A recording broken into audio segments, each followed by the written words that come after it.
بسم الله الرحمن الرحيم، والصلاة والسلام على أشرف المرسلين سيدنا محمد صلى الله عليه وسلم. أهلا بيكم في مطبخ أماني جلال. احنا دلوقتي الحاج عمل لنا إيه؟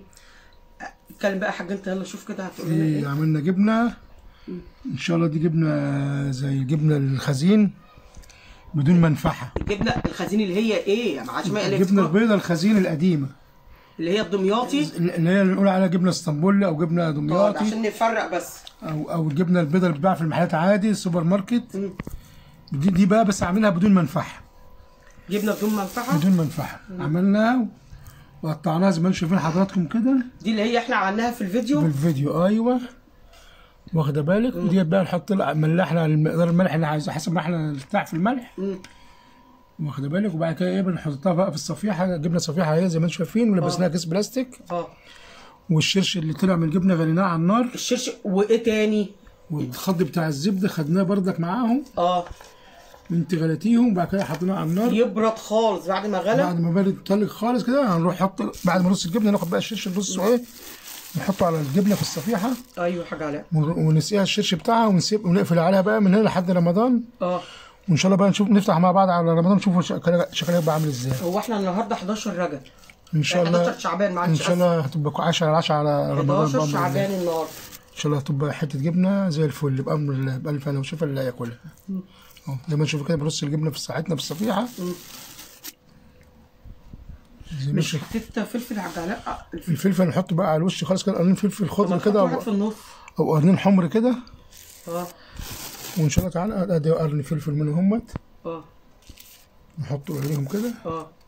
ونحط كمان قرن على الوش كمان، بس لما نخلص بقى الصفيحه ونرشها. ماشي يا حاج. لما رصينا الشرش بقى نقلبه كده. شايفين ده ضرب اللبن وبرد خالص تلج خالص. هنقلبه كده كويس. وده مالح اساسي، متملح طبعا، واخد الملح بتاعه.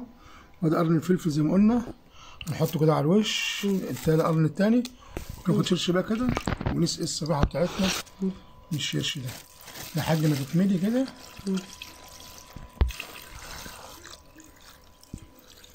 نقوم في شرشها ونروح قافلين عليها الكيس ونسيبها بقى، ونفتح عليها ان شاء الله على اول رمضان ان شاء الله تعالى، يعني تبقى زي الزبده ان شاء الله تعالى.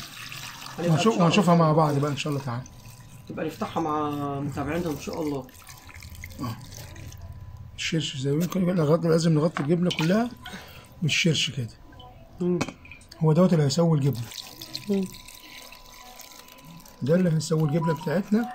وتبقى بقى جبنه اسطنبول او جبنه دوبل كريم زي اللي بيقولوا على كده في المحلات، بدون منفعه. بسم الله ما شاء الله على ريحتها يا حاج علاء. لازم نغطي كده الشرش كده زي ما احنا شفنا كده. كده خالص اهو. الشرش بعد كده نروح ماسكين الكيس وقافلينه كويس ونطلع منه الهواء كده. مش عايز شرش تاني؟ لا خلاص كده تمام. بص المنظر. اجيب لك حاجه تربط بيها لا ما خلاص هنقعدها عقده كده. لا في بتاع خلاص هو كده عقد كده خلاص اهو. خد دي احسن عشان لما نيجي نفك تبقى سهله الفك. دي بتبقى احسن يا حاج فلان. رباط كده بيبقى ده بتاع كاس السبوع والحاجات دي. ايوه انا بشيله بينفع كده بقى. هتحكمها جامد. شايف كويس؟ شايفين المنظر؟ كويس كده. بسم الله ما شاء الله. شايفين المنظر؟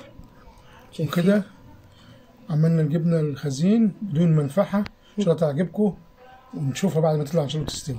احنا هننزل الفيديو على طول عشان اللي حابب يعملها، وهتلحق رمضان ان شاء الله. هتلحق رمضان. السلام عليكم. مع الف سلامه. ما تنساش في اللايك والشير في المتابعه.